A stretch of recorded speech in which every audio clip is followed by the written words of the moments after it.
Hello and welcome back students. আজকে আমি class 9-এর West Bengal বোর্ডের রেচন নিয়ে আলোচনা করব। ঠিক আছে?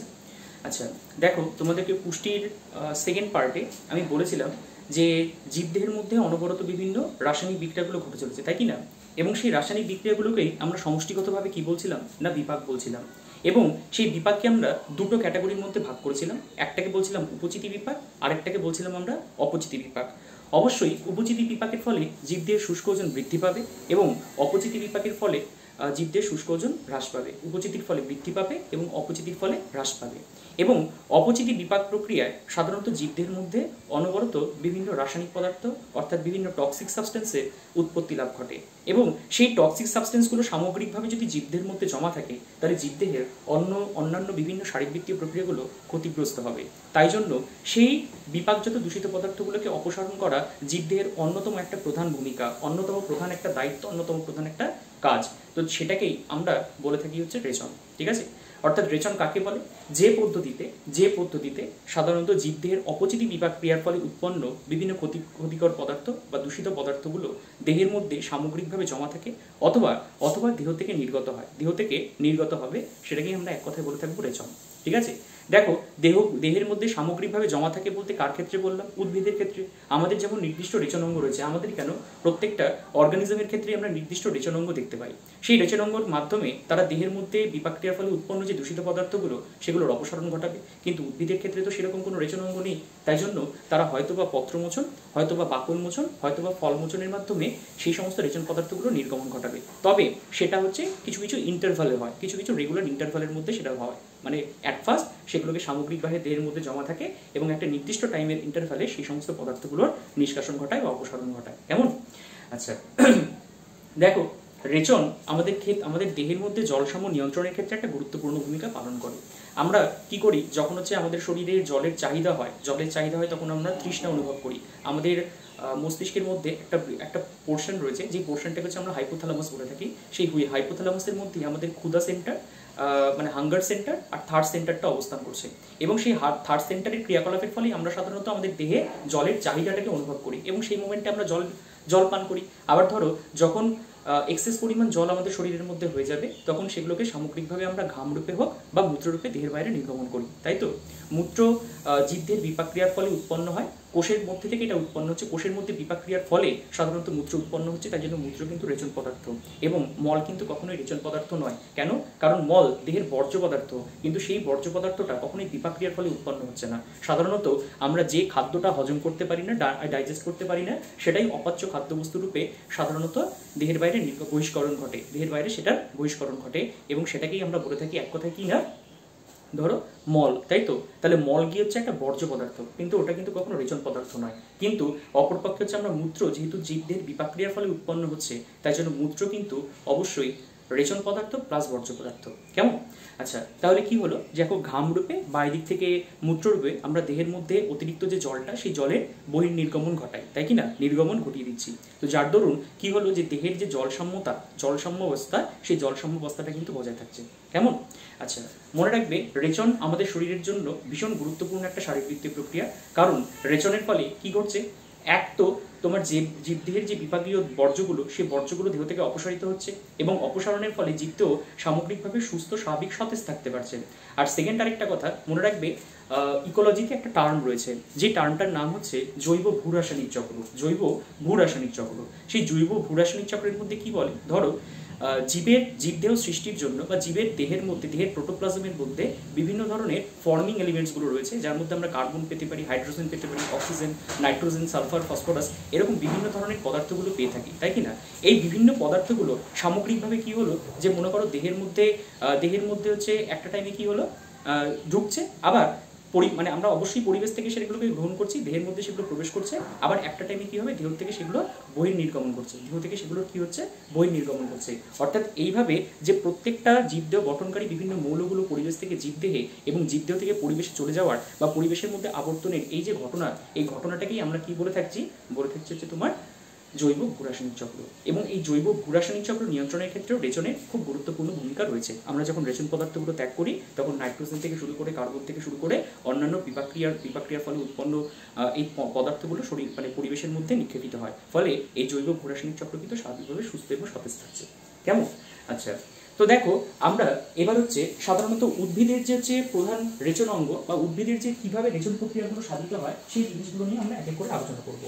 দেখো উদ্ভিদের ক্ষেত্রে না, উদ্ভিদের যে সমস্ত রেচন পদার্থগুলো, সেই রেচন পদার্থগুলো তুলনামূলকভাবে লেস টক্সিক, এবং যেহেতু উদ্ভিদের ক্ষেত্রে বিপাক্রিয়ার হারটা কম, বিপাক্রিয়ার হারটা সামগ্রিকভাবে যেহেতু কম, তাই জন্য উদ্ভিদের রেচন পদার্থ উৎপাদনের পরিমাণটাও যথেষ্টই কম হয়ে যায়। ঠিক আছে?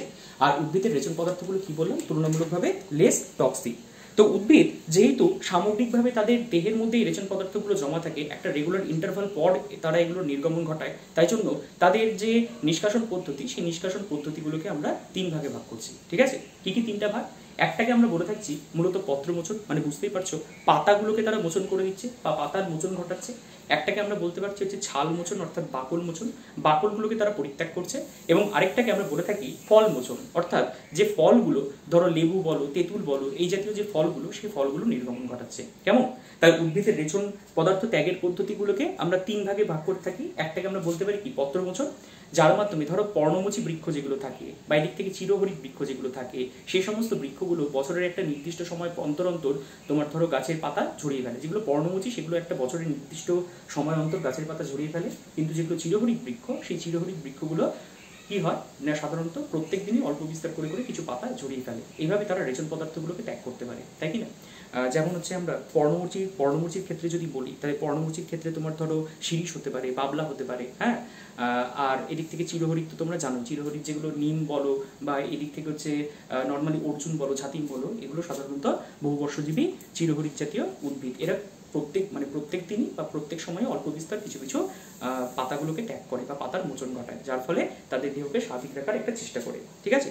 এবার বাকল মোচন মনে করো অর্জুন আছে, পেয়ারা রয়েছে, এই সমস্ত উদ্ভিদের দেখবে উদ্ভিদের হচ্ছে কাণ্ডগুলো একটু আলগাভাবে ছিঁড়েছে, মানে টানলেই চলে আসে, হ্যাঁ। দেখবে যখন হচ্ছে একটু আলগা আলগা হয়ে যায়, দেহ থেকে একটু আলগা আলগা হয়ে যায়, তখন তুমি হালকা করে যদি টান দাও তাহলে সেখান থেকে চলে আসতে থাকবে।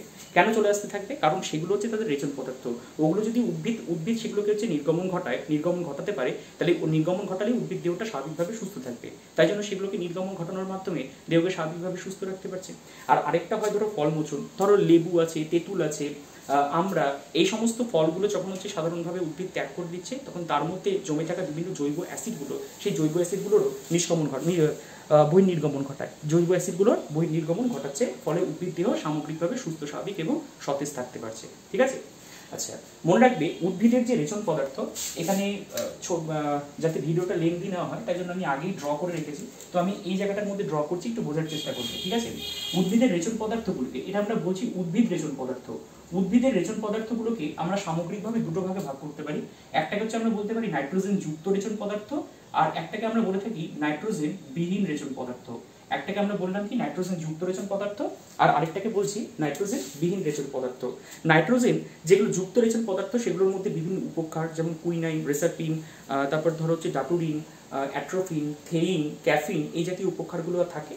আর এদিক থেকে আমরা নাইট্রোজেন বিহীন যদি বলি, তাহলে সেক্ষেত্রে হচ্ছে তোমার ধরো গদ, রজন, তরুক্ষীর, এই জিনিসগুলো এক এক করে আসবে। তো তোমাদের বইয়ের মধ্যে, তোমাদের সিলেবাসের মধ্যে বেশ কিছু নাইট্রোজেন ঘটিত এবং নাইট্রোজেন বিহীন রেচন পদার্থগুলো নিয়ে অল্প বিস্তর বলা আছে, তো সেগুলোকে আমি একটু সংক্ষেপে এক্সপ্লেন করে দিচ্ছি। যেমন ধরো প্রথমে দেওয়া আছে তোমাদের তরুক্ষীর, তাই না? তরুক্ষীর হচ্ছে মূলত বট, আকন্দ, রাবার, এই সমস্ত যে উদ্ভিদগুলো রয়েছে, এই সমস্ত উদ্ভিদগুলোর ক্ষীর কোষে এবং ক্ষীর নালীতে সাধারণত এই তরুক্ষীরের উপস্থিতি আমরা দেখতে পাই।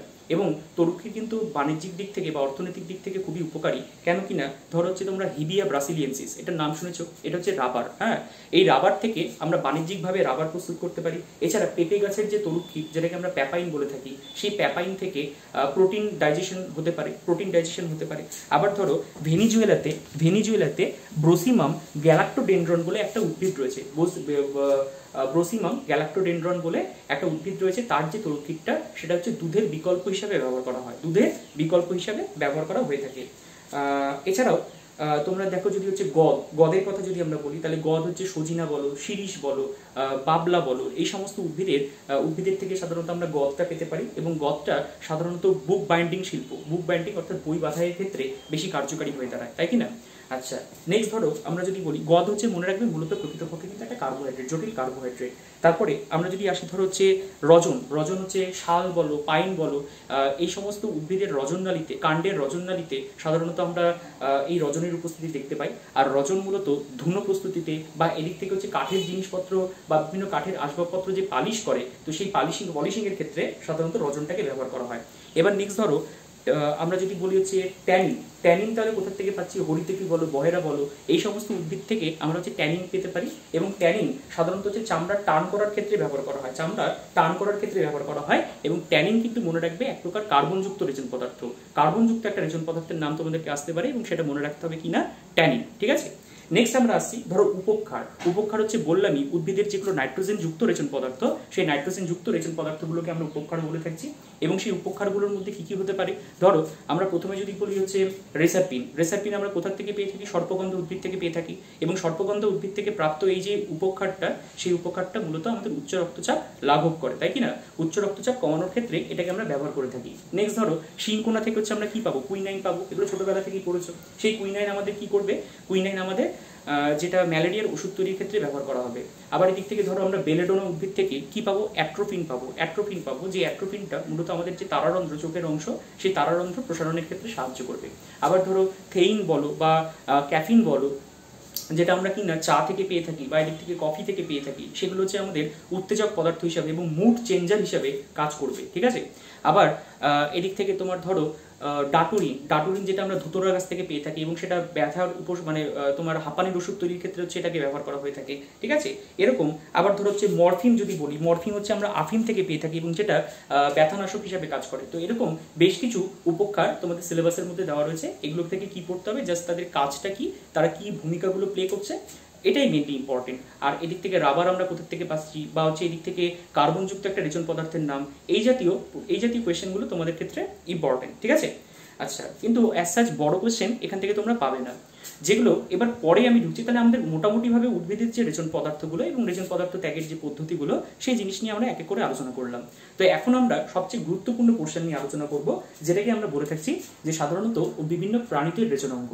তো বিভিন্ন প্রাণীদের রেচন অঙ্গের মধ্যে তোমাদের সিলেবাসের মধ্যে যেগুলো দেওয়া রয়েছে, প্রথমত দেখো হয়তোবা দেওয়া আছে এককোষী একটা প্রাণীর ক্ষেত্রে অর্থাৎ অ্যামিবার ক্ষেত্রে, যারা সেটা হচ্ছে সংকোচনশীল গহ্বরের মাধ্যমে করে থাকে। নেক্সট তোমাদের আছে হচ্ছে অ্যানিলিডার ক্ষেত্রে, যারা নেফ্রিডিয়ার মাধ্যমে করে থাকে। নেক্সট আছে হচ্ছে পতঙ্গদের ক্ষেত্রে, যারা হচ্ছে ম্যালপিজিয়ান নালিকার মাধ্যমে করে থাকে। এবং ফাইনালি একটা আছে আরো দুটো আছে ফ্লেমকোষ বা শিকাকোষের মাধ্যমে, যারা করে থাকে না বিভিন্ন চ্যাপ্টা কৃমিগুলো, ফিতা কৃমি বা চ্যাপ্টা কৃমিগুলো করে থাকে। এবং লাস্টলি যেটা রয়েছে সেটা হচ্ছে তোমার ধরো মানুষের প্রথম এবং প্রধান যে জিনিসটা, সেটা হচ্ছে মানবদেহের রেচন অঙ্গ বা রেচনতন্ত্র, যেটা হিউম্যান এক্সক্রিটরি সিস্টেম আমরা বলে থাকছি। ঠিক আছে, ওটা নিয়ে আজকে আমাদের মেন আলোচ্য বিষয়। তো এইগুলো যেহেতু আগে রয়েছে, ইন্ট্রোডাক্টরি পার্ট হিসেবে রয়েছে, এই জিনিসগুলোকে আমি অল্প বিস্তার আলোচনা করে দিচ্ছি। দেখো তোমাদের বইয়ের মধ্যেই আমি বোর্ডের মধ্যে এখানে কতগুলো ছবি অলরেডি আঁকিয়ে দিয়েছি, ড্র করে রেখেছি, যাতে তোমাদের বেশিক্ষণ টাইম না লাগে এবং ভিডিওটা যাতে বেশি লেন্থি না হয়। ঠিক আছে, প্রথমেই দেখতে পাচ্ছ, এটা নিশ্চয়ই তোমরা চিনতে পারো, এটা একটা হচ্ছে অ্যামিবার ছবি, তাই কি না? অ্যামিবার ছবি। দেখো অ্যামিবা হচ্ছে আমরা কি জানি, অ্যামিবা হচ্ছে একটা প্রোটিস্টা, তাই তো? প্রোটিস্টার মধ্যে বিলং করে। অর্থাৎ অ্যামিবার মধ্যে কি হয়, যে দেহের মধ্যে যে বিপাকীয় বর্জ্য পদার্থগুলো উৎপন্ন হয়, সেই বিপাকীয় বর্জ্য পদার্থগুলোকে তারা একটা গহ্বরের মধ্যে স্টোর করে রাখে, একটা গহ্বরের মধ্যে স্টোর করে রাখে, যে গহ্বরটাকে হচ্ছে আমরা সংকোচনশীল গহ্বর বলে থাকি বা কন্ট্রাক্টাইল ভ্যাকিউল। এই কন্ট্রাক্টাইল ভ্যাকিউলটা ধীরে ধীরে কি হয়, ধীরে ধীরে প্লাজমা মেমব্রেনের সাথে, এটা ধরো হচ্ছে অ্যামিবার ওভারঅল প্লাজমা মেমব্রেন, এই কন্ট্রাক্টাইল ভ্যাকিউলটা ক্রমশ সরতে একদম পরিধির দিকে চলে যায় এবং প্লাজমা মেমব্রেনের সাথে সেটা ফিউজ করবে। এটা যদি মনে করো তোমার গোটা অ্যামিবাটা হয়, তাহলে এই যে সংকোচনশীল গহ্বরটা ক্রমশ প্লাজমা মেমব্রেনের সাথে ফিউজ করবে এবং তাদের মধ্যেকার যে সমস্ত বর্জ্য পদার্থগুলো, সেই বর্জ্য পদার্থগুলোকে তারা অপসারণ ঘটাবে। এই ঘটনাটাকে হচ্ছে আমরা ভ্যাসিকুলার এক্সোসাইটোসিসও বলতে পারি, যার মাধ্যমে তারা বিপাকীয় বর্জ্যগুলোকে পরিত্যাগ করে থাকে। কেমন? আচ্ছা, নেক্সট আমরা আসছি, যেটা কেঁচোর রেচন অঙ্গ, আমরা নেফ্রিডিয়া বলতে পারি। ঠিক আছে, কেঁচোর রেচন অঙ্গ বা নেফ্রিডিয়া বলতে পারি। এটা যদি মনে করো কেঁচো হয়, তাহলে কেঁচোর ক্ষেত্রে কি থাকবে, বডির অনেকগুলো সেগমেন্ট থাকবে, সেগমেন্টেড থাকে, যেগুলোকে আমরা মেটামেরিক সেগমেন্টেশন বা মেটামিয়ার বলে থাকছি। এবং এই মেটামিয়ারের বা মেটামেরিক সেগমেন্টেশনের দুদিকেই ওদের এরকম ভাবে নেফ্রিডিয়াগুলো মোটামুটি ভাবে অবস্থান করে, প্রত্যেকটা সেগমেন্টের দুদিকেই মোটামুটি ভাবে নেফ্রিডিয়াগুলো অবস্থান করে। ঠিক আছে, তো এই নেফ্রিডিয়ার যদি আমরা ওভারঅল স্ট্রাকচার দেখি, তাহলে এই স্ট্রাকচারটা দেখতে গেলে তিনটা অংশ দ্বারা গঠিত হয়। একটা অংশ দ্বারা দেখো দেখো একটা যে ফানেলের মতো এই গোটা অংশটা, এই ফানেলের মতো গোটা অংশের যে উপরের দিকের পার্টটা, এটাকে হচ্ছে আমরা নেফ্রোস্টোম বলতে পারি। আবার তারপরে এই নালীটা, এখানে আমি একটু কয়েলিং করেছি, এই নালীটা মনে রাখবে অনেকটাই কয়েলিং স্ট্রাকচার, যেটাকে হচ্ছে আমরা প্যাচানো নালী বলতে পারি বা কয়েল টিউবিউল বলতে পারি। এবং সেই কয়েল টিউবিউলটা ফাইনালি দেহের বাইরে উন্মুক্ত হবে একটা ছিদ্রের মাধ্যমে, যে ছিদ্রটাকে হচ্ছে আমরা এই যে এখানে যে ছিদ্রটা দেখতে পাচ্ছ, এই ছিদ্রটাকে আমরা বলে থাকি নেফ্রিডিও পোর, নেফ্রিডিও পোর বলতে পারি। আর এই নেফ্রোস্টোমের গাত্রে কি থাকবে না সিলিয়া থাকবে, ঠিক আছে, সিলিয়া থাকবে। এবং এই প্যাচানো নালীর মধ্যেও মোটামুটি সিলিয়ার উপস্থিতি আমরা দেখতে পাই। এবার কি হলো, এরা সাধারণত হচ্ছে বডি ক্যাভিটি থেকে মূলত রেচন পদার্থগুলোকে শোষণ করবে, কালেক্ট করবে। এবং সেই রেচন পদার্থগুলো যখন তাদের এই মানে যখন এই নালিকাটার মধ্যে প্রবেশ করলো, তখন এই নালিকাটার মধ্যে দিয়ে এটা ধীরে ধীরে হচ্ছে ট্রাভেল করতে থাকে, মুভ করতে থাকে, এই নালিকার মধ্যে দিয়ে ধীরে ধীরে মুভ করতে থাকে। আর এই জায়গাটার মধ্যে বেশ কিছু কোষ থাকে, যে কোষগুলো কি করবে, এখান থেকে যে পদার্থগুলো আবশ্যক সেই সমস্ত পদার্থগুলো রিঅ্যাবজর্ব করবে। এবং রিঅ্যাবজর্ব করার পরে যে আলটিমেটলি ফ্লুইডটা থাকবে, সেই ফ্লুইডের মধ্যে ওদের বিভিন্ন বিপাকীয় বর্জ্য পদার্থগুলো অবস্থান করবে, এবং সেটা আলটিমেটলি এই নেফ্রিডিও পোরের মাধ্যমে দেহের বাইরে নির্গত হবে, ঠিক আছে। তো এটাকে আমরা বলে থাকবো নেফ্রিডিয়ার মোটামুটি স্ট্রাকচার। এটা হচ্ছে নেফ্রিডিয়ার মোটামুটি স্ট্রাকচার, এবং নেফ্রিডিয়ার মধ্যে দিয়ে এইভাবে মূলত রেচনটা সম্পাদন করে থাকে অ্যানিলিডে পর্বভুক্ত প্রাণীরা, ঠিক আছে। নেক্সট ধরো আসছি হচ্ছে ফ্লেম কোষ বা শিখা কোষের ক্ষেত্রে। ফ্লেম কোষ বা শিখা কোষ এটা কাদের রেচন অঙ্গ? এটা হচ্ছে মনে রাখবে মূলত তোমার বেশ কিছু ফিতাকৃমি, বাইরের থেকে চ্যাপ্টাকৃমি, যেমন হচ্ছে আমরা প্ল্যানেরিয়ার নাম তোমরা সবাই শুনেছো। তো সেই প্ল্যানেরিয়ার ক্ষেত্রেও এই ধরনের রেচন অঙ্গই থাকবে, যেটাকে হচ্ছে আমরা কি বলছি, ফ্লেম কোষ বা শিখা কোষ। কেন ফ্লেম কোষ বলছি? কারণ মনে রাখবে এদের না বডির যেটা সারফেস রয়েছে বা বডির যেটা প্রাচীর রয়েছে, দেহ প্রাচীর, সেই দেহ প্রাচীরের সংলগ্ন অবস্থায় এরকম একটা নালী থাকবে, যে নালীটাকে আমরা রেচন নালী বলে থাকবো। এবং রেচন নালীর সাথে এই যে তাদের কোষগুলো, সেই কোষগুলো অবস্থান করে। এবং কোষের মধ্যে এই যে ক্যাভিটিটা দেখবে, এই ক্যাভিটিটার গাত্রে কতগুলো সিলিয়ারি অংশ এরকম ভাবে অবস্থান করে। এবং এই সিলিয়াগুলো যখন একসাথে মুভ করে না, যখন ধীরে ধীরে মুভ করতে থাকে, তখন এদেরকে দেখতে কোয়াইট ফ্লেমের মতো লাগে, কোয়াইট শিখার মতো লাগে। তাই জন্য এদেরকে আমরা ফ্লেম কোষ বা শিখা কোষ বেসিক্যালি বলে থাকি। ফ্লেম কোষ বা শিখা কোষ বেসিক্যালি এটাকে বলে থাকছি, ঠিক আছে। এবং কি হলো দেখো, এখান থেকে একটু মানে যেটা হচ্ছে বডি, মানে যেটা বহিঃকোষীয় পরিবেশ থেকে তারা যে তরলটা সংগ্রহ করবে, সেই তরলটা ক্রমশ হচ্ছে তাদের কোথায় চলে আসলো, এইটার মধ্যে দিয়ে, এই গহ্বরটার মধ্যে দিয়ে ক্রমশ রেচন নালীর মধ্যে দিয়ে আসবে। এবং সেই রেচন নালীগুলো বাইরে হচ্ছে কিছু ছিদ্রের মধ্যে দিয়ে উন্মুক্ত হবে, এবং সেই ছিদ্রের মাধ্যমে সেই যে রেচন পদার্থগুলো, সেই রেচন পদার্থগুলোকে তারা পরিত্যাগ করে দেবে, ঠিক আছে। এরকম ভাবে ফ্লেম কোষের মাধ্যমে সাধারণত যেগুলো প্ল্যাটিহেলমিনথিস পর্বভুক্ত প্রাণীরা, বেশিরভাগ প্ল্যাটিহেলমিনথিস পর্বভুক্ত প্রাণীরা, সেই প্ল্যাটিহেলমিনথিস পর্বভুক্ত প্রাণীরা মূলত রেচন পদার্থগুলোকে পরিত্যাগ করে থাকে। তারপরে আমরা আসছি ধরো আরশোলার ক্ষেত্রে তোমাদের দেওয়া রয়েছে, অর্থাৎ বেশ কিছু পতঙ্গদের ক্ষেত্রে দেওয়া রয়েছে। পতঙ্গদের ক্ষেত্রে অনেকগুলোই রেচন অঙ্গ থাকে, কিন্তু তাদের মধ্যে প্রথম এবং প্রধান যেটা রেচন অঙ্গ, তার নাম হচ্ছে আমরা ম্যালপিজিয়ান নালিকা। দেখো পতঙ্গের ওভারঅল যদি আমরা এলিমেন্টারি ক্যানালটা দেখি, এলিমেন্টারি ক্যানাল মানে হচ্ছে ওদের পরিপাক নালীটা যদি দেখি, পরিপাক নালী বা যেটাকে আমরা গাট বলে থাকছি, তো সেই গাটের ক্ষেত্রে অনেকগুলো অংশ থাকে। একদম উপরের দিকে যদি মনে করো গাটটা হয়, মানে পরিপাক নালীটা হয়, তখন সেটাকে আমরা ফোর গাট বলে থাকছি। আর যদি মাঝের দিকে হয়, তখন সেটাকে হচ্ছে আমরা মিড গাট বলে থাকছি। আর পশ্চাতের দিকে যদি হয়, তখন সেটাকে হচ্ছে আমরা হাইন্ড গাট বলে থাকি। হাইন্ড মানে পশ্চাৎ, আর মিড মানে হচ্ছে মধ্য। তাহলে হাইন্ড গাট আর মিড গাটের মধ্যবর্তী স্থানে বেশ কিছু হচ্ছে এরকম প্যাঁচানো টাইপ, বেশ কিছু এরকম সুতার মতো কতগুলো হচ্ছে গুচ্ছাকৃতি কতগুলো অংশ এরকম ভাবে বর্ধিত থাকে। তাহলে এগুলোকে সামগ্রিকভাবে আমরা কি বলে থাকি, ম্যালপিজিয়ান নালিকা বা ম্যালপিজিয়ান কর্পাসিল। এবার এই ম্যালপিজিয়ান নালিকা বা ম্যালপিজিয়ান কর্পাসিলটা এরকম লাগছে, গুচ্ছাকার লাগছে, কিন্তু এটা অরিজিনালি দেখতে কিরকম হয়, ধরো এটা যদি হচ্ছে আমাদের থাকছে, মানে আমাদের বলছি পতঙ্গদের থাকছে মনে করো মিড গার্ড, আর এটা থাকছে হচ্ছে মনে করো হাইন্ড গার্ড। তাহলে এই জায়গাটার মধ্যে এরকম ভাবে প্যাচানো নালীগুলো, এটা হচ্ছে এক একটা নালী, এটা হচ্ছে এক একটা নালী। ধরো এই এক একটা নালীগুলো ক্রমশ হচ্ছে হাইন্ড গার্ডের মধ্যে হচ্ছে উন্মুক্ত, বুঝতে পেরেছো। আবার এটা হচ্ছে এরকম, ধরো এরকম ভাবে এখান থেকে এখানেও রয়েছে, এরকম ভাবে সেগুলো হচ্ছে হাইন্ড গার্ডের মধ্যে উন্মুক্ত অবস্থায় রয়েছে। এবার এদের বাইরের দিকের এটাকে কি বলবো, বাইরের দিকে হচ্ছে এই জায়গাটাকে আমরা হিমোসিল বলে থাকবো। পতঙ্গদের ক্ষেত্রে যেটা দেহ গহ্বর, সেটাকে আমরা হিমোসিল বলে থাকি। এবং হিমোসিলের মধ্যে ভাসমান যে সমস্ত রাসায়নিক বা যে সমস্ত পদার্থগুলো, সেগুলোকে হচ্ছে আমরা হিমোসিলিক তরল বলে থাকতে পারছি বা হিমোলিম বলে থাকছি। এবং সেই হিমোলিম থেকে এরা পার্টিকুলারলি কি করে, এরা পার্টিকুলারলি সেই সমস্ত বর্জ্য পদার্থগুলোকে বা বিপাকীয় দূষিত পদার্থগুলোকে অ্যাবজর্ব করে। এবং অ্যাবজর্ব করে নিয়ে এখান থেকে যেগুলোকে রিঅ্যাবজর্ব করার দরকার পড়ছে, সেগুলোকে রিঅ্যাবজর্ব করে নিচ্ছে। আর যেগুলো হচ্ছে ওদের এক্সেস বস্তুগুলো হয়ে যাচ্ছে, বেশিরভাগ আমরা বলতে পারি ইউরিক অ্যাসিড, যেটা এক্সেস পরিমাণ পদার্থ, সেই এক্সেস পরিমাণ পদার্থটাকে বা যেটা বিপাকীয় বর্জ্য পদার্থ, সেই পদার্থগুলোকে আলটিমেটলি তারা হাইন্ড গাটের মধ্যে পাঠিয়ে দিচ্ছে। এবং ক্রমশ সেটা হচ্ছে আনডাইজেস্টেড মেটেরিয়ালটাও বেরিয়ে যাচ্ছে, এবং তার সাথে যুক্ত যেগুলো জলটা, সেই জলটাও কখনো কখনো কিন্তু বেরিয়ে যাচ্ছে। এরকম ভাবে রেচন পদার্থগুলো ত্যাগ করে কারা ত্যাগ করছে না, হচ্ছে বিভিন্ন পতঙ্গ শ্রেণীর প্রাণীরা ত্যাগ করে থাকছে, বুঝতে পেরেছো। তাহলে এইগুলো গেল মূলত কিছু অমেরুদণ্ডী প্রাণীদের রেচন অঙ্গ, হ্যাঁ। তো এবার আমরা যেটা মেন পড়বো আজকে, যেটা মেরুদণ্ডী প্রাণীদের প্রথম এবং প্রধান যেটা রেচন অঙ্গ সেই রেচন অঙ্গটা নিয়ে, অর্থাৎ কিডনি নিয়ে, এবং ওভারঅল যে মানুষের ক্ষেত্রে রেচন তন্ত্রটা দেখতে কিরকম হয় সেই তন্ত্রটা নিয়ে আমরা আলোচনা করব। সেটাই আজকে আমাদের প্রধান আলোচ্য বিষয়, ঠিক আছে।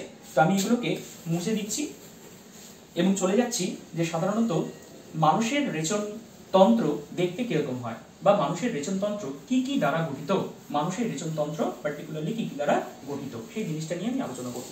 দেখো এখানে আমি অলরেডি একটা ছবি ড্র করে রেখেছি, যেটার মাধ্যমে আমরা মানুষের যে রেচন যে অঙ্গ, রেচন যে তন্ত্র, সেই রেচন তন্ত্রটাকে বোঝানো হয়েছে, ঠিক আছে। আচ্ছা, রেচন তন্ত্র কাকে বলছে? মনে রাখবে, রেচনে সাহায্যকারী অঙ্গগুলো সামগ্রিকভাবে মিলিত হয়ে যে তন্ত্র গঠন করে, সেই তন্ত্রকেই আমরা সাধারণভাবে কি বলে থাকবো? রেচন তন্ত্র। এবং মানুষের ক্ষেত্রে এই যে রেচন তন্ত্র, সেই রেচন তন্ত্র কি কি দ্বারা গঠিত? মানুষের ক্ষেত্রে এই যে রেচন তন্ত্রগুলো, সেই রেচন তন্ত্রগুলো কতগুলো অংশ দ্বারা গঠিত হয়। কি কি অংশ দ্বারা গঠিত হয়? রেচনতন্ত্রের যে অংশ, সেই রেচনতন্ত্রের অংশগুলো কি কি? মনে রাখবে, বৃক্ক থাকবে, বৃক্ক যেটাকে আমরা কিডনি বলছি, কটা থাকবে? দুটো থাকবে। নেক্সট হচ্ছে আমাদের কি থাকবে? গোবিনী, বা যেটাকে আমরা ইউরেটার বলে থাকি, হ্যাঁ, সেটা কটা থাকবে? দুটো। তারপরে থাকবে হচ্ছে আমাদের মনে করো মূত্রাশয় থাকবে, যেটা অবশ্যই একটা। তারপর হচ্ছে এদিক থেকে মূত্রনালী থাকবে, যেটা অবশ্যই একটা। এবং তারপরে থাকবে মূত্র ছিদ্র। এই অংশগুলো নিয়ে সামগ্রিকভাবে আমাদের রেচনতন্ত্রটা অবস্থান করছে, ঠিক আছে। এই অংশগুলো নিয়ে আমাদের রেচনতন্ত্রটা অবস্থান করছে, ঠিক আছে। দেখো, তো এটা হচ্ছে আমাদের সেই একজোড়া কিডনি হচ্ছে এই দুটো। এবার তারপর থেকে দেখো হচ্ছে এখানে দুটো হচ্ছে মোটা টিউবের মতো অংশ ক্রমশ নিচের দিকে নেমে গেছে। এই মোটা টিউবের মতো অংশটাকে আমরা বলে থাকছি গোবিনী, এবং গোবিনীটা যেই জায়গার মধ্যে এসে উন্মুক্ত হচ্ছে সেটাকে আমরা বলে থাকছি মূত্রাশয়টা ক্রমশ সরু হয়ে গিয়ে যে নালীর পথে অবস্থান করছে সেটাকে আমরা বলে থাকছি মূত্রনালী, এবং মূত্রনালীটা অতঃপর মূত্রছিদ্রের মাধ্যমে দেহের বাইরে উন্মুক্ত হচ্ছে, ঠিক আছে। তাহলে এই নিয়ে গেল সামগ্রিকভাবে কি না রেচন তন্ত্র।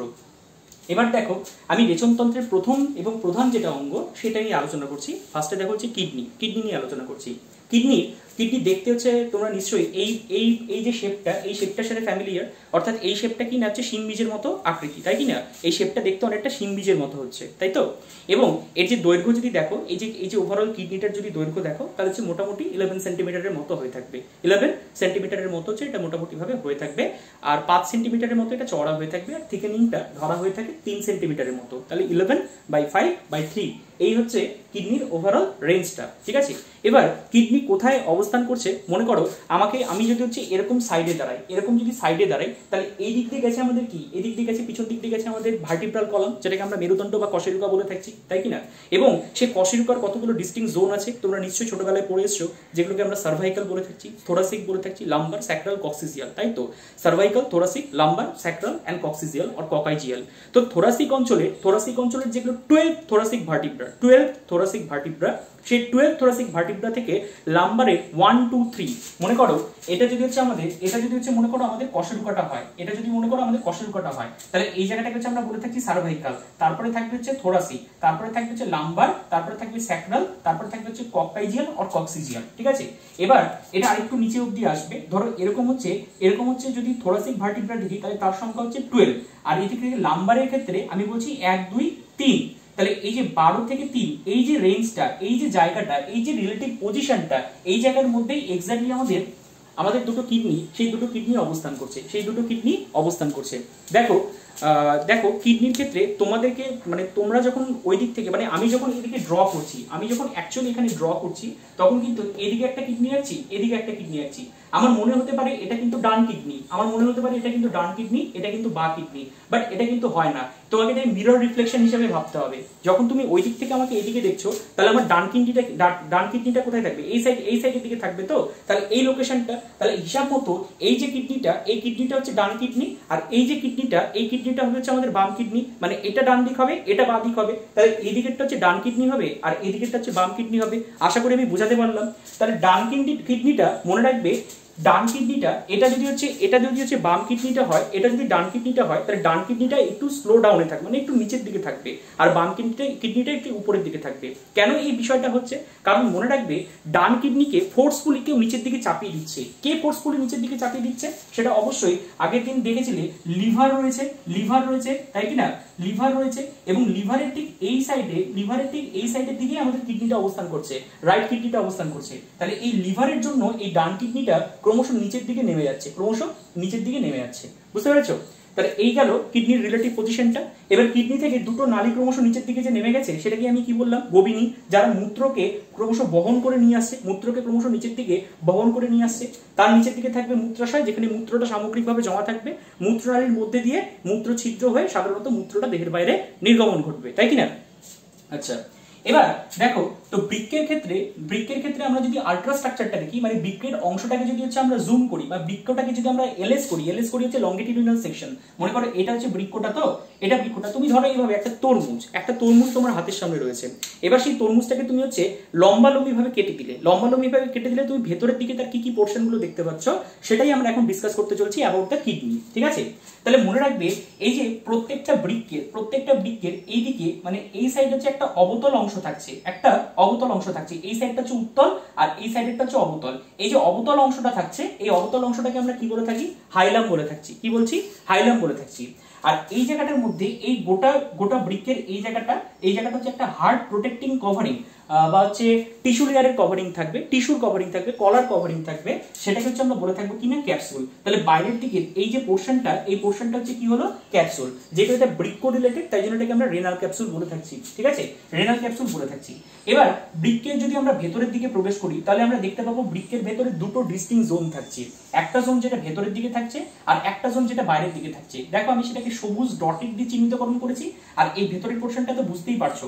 তো যেটাকে সবুজ ডটেড দিয়ে চিহ্নিতকরণ করা হয়েছে, এটাকে হচ্ছে আমরা মনে রাখবে, এটাকে কি বলা হয়? Cortex area. কি বলা হয়? Cortex area, renal cortex. আর এই জায়গাটাকে আমরা বলে থাকবো মেডুলা। হ্যাঁ, এটাকে আমরা মেডালা বা মেডুলা বলতে পারি। ভেতরের দিকের যে পোর্শনটা, এই পোর্শনটাকে হচ্ছে আমরা রেনাল মেডুলা বলে থাকবো। বাইরের দিকে কর্টেক্স আর ভেতরের দিকে কি থাকবে? মেডুলা থাকবে। কেমন? মনে রাখবে এই যে মেডুলারি অঞ্চলে, এই যে মেডুলা যে জায়গাটার মধ্যে আছে, সেই জায়গাটার মধ্যে আমরা দেখতে পাচ্ছি কতগুলো এরকম পিরামিডের মতো স্ট্রাকচার পরস্পর অবস্থান করে। কতগুলো অবস্থান করে। এই পিরামিডের মতো স্ট্রাকচারগুলোকে আমরা বলে থাকি বৃক্কীয় পিরামিড বা রেনাল পিরামিড আমরা বলতে পারি। বৃক্কীয় পিরামিড বা এটাকে আমরা রেনাল পিরামিড বলে থাকতে পারি।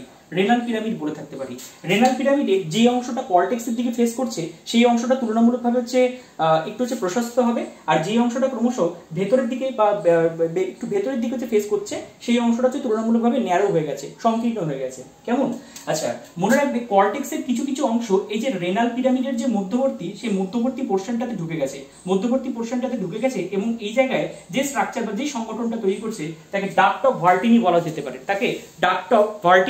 যেতে পারে। কেমন? আচ্ছা, মনে রাখবে এবার এই যে এইখান থেকে কি হচ্ছে, এই যে বৃক্কীয় পিরামিড থেকে বেশ কিছু সূক্ষ্ম নালীর সৃষ্টি হচ্ছে। সেই সূক্ষ্ম নালীগুলোকে আমরা বলে থাকছি মাইনর ক্যালিক্স। এখান থেকে বেশ কিছু সূক্ষ্ম নালীর সৃষ্টি হচ্ছে, সেই নালীগুলোকে আমরা বলে থাকছি মাইনর ক্যালিক্স। আর মাইনর ক্যালিক্স গুলো আবার কি হচ্ছে, কতগুলো মাইনর ক্যালিক্স আবার একটা লম্বা টিউবুলের মতো স্ট্রাকচার গঠন করছে। সেই লম্বা টিউবুলের মতো স্ট্রাকচারগুলোকে আমরা মেজর ক্যালিক্স বলতে পারছি।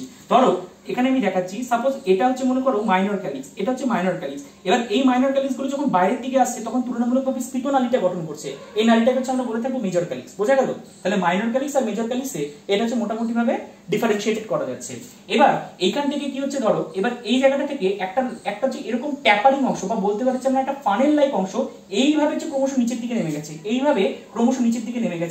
এই যে ফানেলের মতো অংশটা নিচের দিকে নামছে, তার যে উন্মুক্ত পোর্শন, বা আমি বলতে পারি তার যে স্ফীতকায় পোর্শনটা, সেই স্ফীতকায় পোর্শনটাকেই আমরা বলে থাকছি কিনা পেলভিস। কি বলে থাকছি? রেনাল পেলভিস বলে থাকছি।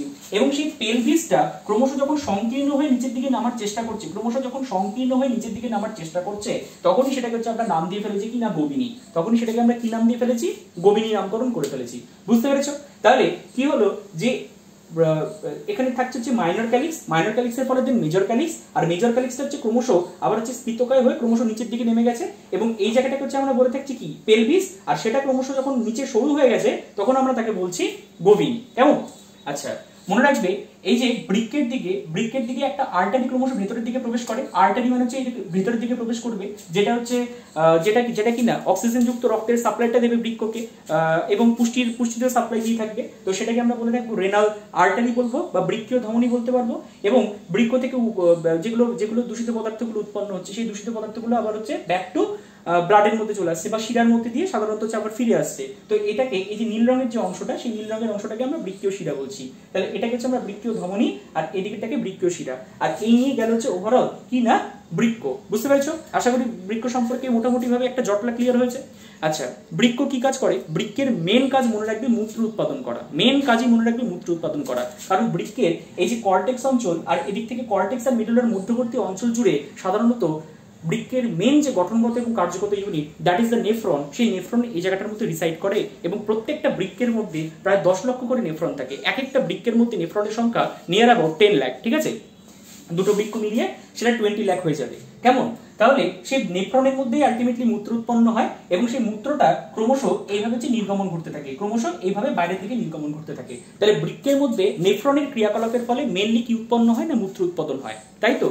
এবং মনে রাখবে বৃক্ক আমাদের দেহে অম্ল আর ক্ষারের ভারসাম্য রক্ষার ক্ষেত্রে একটা গুরুত্বপূর্ণ ভূমিকা পালন করে, জলসাম্য বজায় রাখার ক্ষেত্রে একটা গুরুত্বপূর্ণ ভূমিকা পালন করে।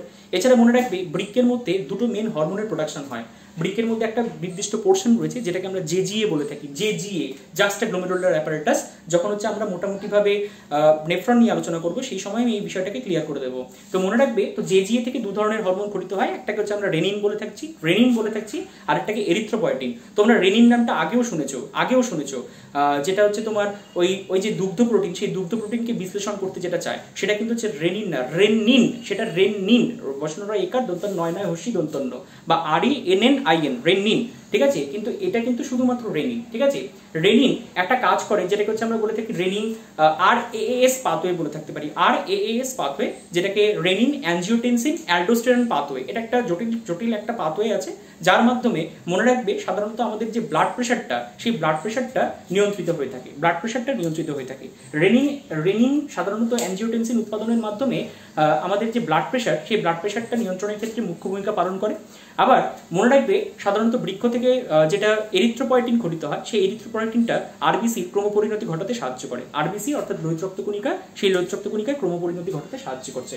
তাহলে এই গেল কিডনি কিন্তু মনে রাখবে, যেমন যখন আমরা চা তৈরি করি, চায়ের যে জলটা যখন ফুটাচ্ছি তখন অবশ্যই চা পাতি দিয়ে ফুটাচ্ছি, নাহলে তো কখনোই চা হবে না। ঠিক তেমনি মানে এবার চাটাকে যখন ছাঁকছি তখন কি হবে, তখন সাধারণত ওই ছাঁকনির ইস্তেমাল করি, ছাঁকনিটাকে আমরা ইউজ করি, যার মধ্যে দিয়ে আমরা চাটাকে ছাঁকছি। তখন কি হচ্ছে, যে দূষিত পদার্থগুলো আটকে যাচ্ছে আর যে হচ্ছে জলটা, সেই জলটা পরিশোধিত হচ্ছে। বৃক্ক কিন্তু মনে রাখবে আমাদের ক্ষেত্রে ঠিক সেরকম একটা অর্গান, যেটা আমাদের শরীর থেকে বিভিন্ন দূষিত পদার্থগুলোকে ছেঁকে নিয়ে সেগুলোকে বাইরে ইরেজ করে দেয়, আর যেগুলো হচ্ছে বিশুদ্ধ পদার্থ বা যেগুলো ইউজফুল পদার্থ, সেই ইউজফুল পদার্থগুলোকে আবার রক্তের মধ্যে ব্যাক করে দেয়, রক্তের মধ্যে ফিরিয়ে দেয়। এভাবে আলটিমেটলি আমাদের বৃক্ক অনর্গল কাজ করে চলেছে। ওই জন্য বলে থাকছি যে বৃক্ক যদি কোনো কারণে ক্ষতিগ্রস্ত হয়ে গেল, তাহলে মানুষের মধ্যে মনে রাখতে হবে যে মানুষের বিভিন্ন যে তোমার যে বর্জ্য পদার্থের মাত্রা, সেই বর্জ্য পদার্থের মাত্রা ক্রমশ বাড়তে থাকবে। যদি বৃক্ক কোনোদিনও ফেলিয়া হয়, তাহলে বর্জ্য পদার্থের মাত্রা বাড়তে থাকবে। সাধারণত এরকমই একটা পদার্থের নাম হচ্ছে ক্রিয়েটিনিনটা যখন বেশি হয়ে যাবে, ক্রিয়েটিনিনটা স্বাভাবিকভাবে বডির মধ্যে যখন বেশি হয়ে যায়, তখন মানে ওর মাত্রাটা একটা নির্দিষ্ট রেঞ্জের মধ্যে থাকে, এবং সেই মাত্রাটা যখন ইনক্রিজ করে যায় তখন আমাদেরকে বুঝতে হয় যে the kidney is not functionally working. ঠিক আছে, তো তখন হয়তো হচ্ছে কিডনি ট্রান্সপ্লান্টেশন করতে হয়, আর নতুবা ডায়ালাইসিস প্রসেসের মাধ্যমে রক্তকে পরিশোধিত করতে হয়। ঠিক আছে, তাহলে এই নিয়ে গেল আমাদের মোটামুটিভাবে বৃক্ক। এবার বৃক্ক থেকে দেখো দুটো লম্বা নালী ক্রমশ নিচের দিকে নেমে আসছে। এগুলোর লেন্থ মোটামুটি ধরো হচ্ছে 25 সেন্টিমিটারের মতো। 25 সেন্টিমিটারের মতো হচ্ছে এরকম লম্বা নালী ক্রমশ নিচের দিকে চলে আসছে। এই নিচের দিকে নামা এই যে নালীটা, এই নালীটাকে আমরা বলে থাকবো কিনা গোবিনী। ঠিক আছে, গোবিনী বলে থাকবো, বা এটাকে ইউরেটারও বলে থাকতে পারি। গোবিনী বা এটাকে ইউরেটারও বলে থাকতে পারি। কেমন? এবার ইউরেটারটা মনে রাখবে, ইউরেটারটা সাধারণত কিন্তু এই যে মূত্রাশয়ের মধ্যে সাইড দিয়ে প্রবেশ করে। এটা কিন্তু কখনো এরকম ভাবে সোজাসুজি এসে এরকম ভাবে ঢুকে যায় না, এটা কিন্তু একটু সাইড দিয়ে ঢুকে যায়। কেন সাইড দিয়ে ঢুকে যায়? কারণ এটা না মূত্রের যে ব্যাক ফ্লো, সেই ব্যাক ফ্লোটাকে আটকে দেয়। অর্থাৎ মানে একবার এই জায়গা থেকে এদিকে আসছে, কিন্তু আবার এখান থেকে যদি আবার এদিকে ব্যাক করে চলে যায়, তাহলে তো কোনো কাজের কাজ কিছুই হলো না। তো তাই জন্য সাধারণত এই ব্যাকওয়ার্ড ফ্লোটাকে আটকে দেয়। ঠিক আছে, ব্যাকওয়ার্ড ফ্লোটাকে ধীরে ধীরে আটকে দেবে। এবং এই যে তারপর ভেতরকার যে অংশটা, এই ভেতরের যে অংশটা, সেই অংশটাকে হচ্ছে আমরা বলে থাকছি ক্রমশ মূত্রাশয়। এবং এই মূত্রাশয়ের মধ্যে মনে রাখবে, মূত্রাশয়ের মধ্যে মূত্রটা সামগ্রিকভাবে জমা থাকে, মূত্রাশয়ের মধ্যে মূত্র সামগ্রিকভাবে জমা থাকে। মূত্রাশয়ের ক্ষেত্রে না এখানে কতগুলো ছিদ্র রয়েছে, দেখো এখানে হচ্ছে ইউরেটারের একটা ছিদ্র থাকবে, আবার এদিকে এখানকার একটা, এখানে একটা ছিদ্র থাকবে, মানে ইউরেটার মানে ইউরিনারি ব্লাডারটা, মানে মূত্রাশয়ের আরেকটা নাম হচ্ছে ইউরিনারি ব্লাডার। এই ইউরিনারি ব্লাডারটা যে এই যে মানে ইউরেথ্রা অর্থাৎ মূত্রনালীতে যে উন্মুক্ত হবে, এখানে একটা ছিদ্র রয়েছে। এই তিনটা ছিদ্র মিলে একটা ট্রাইগনের মতো অংশ অবস্থান করে। সেই ট্রাইগনটাই ক্রমশ মনে রাখবে যে মূত্রের নির্গমন প্রক্রিয়াটাকে কিছুটা হলেও উস্কে দেয় বা কিছুটা হলেও নিয়ন্ত্রণ করে থাকে। ঠিক আছে, যখন এই মূত্রাশয়ের মধ্যে মোটামুটিভাবে 400 থেকে 500 ml এর মতো মূত্র স্টোর থাকবে, তখন সামগ্রিকভাবে মূত্রাশয়ের ওয়ালে সেটা প্রচুর পরিমাণে চাপ প্রয়োগ করে। হ্যাঁ, চাপ প্রয়োগ করবে, তখন ধীরে ধীরে হচ্ছে মূত্রটা নির্গমন করবে। এবং মূত্র নির্গমনের ক্ষেত্রে এই যে সাধারণত স্ফিংটার পেশি, এই স্ফিংটার পেশিগুলোর ভূমিকা অতি আবশ্যক। ঠিক আছে, স্ফিংটার পেশিগুলোর ভূমিকা অতি আবশ্যক থাকবে। এখানে এই যে স্ফিংটারটা যেটা ভেতরের দিকে অবস্থান করছে, সেটাকে অন্তস্থ স্ফিংটার আমরা বলে থাকবো, আর বাইরের দিকে যে স্ফিংটারটা থাকছে সেটাকে আমরা বহিঃস্থ স্ফিংটার বলে থাকবো।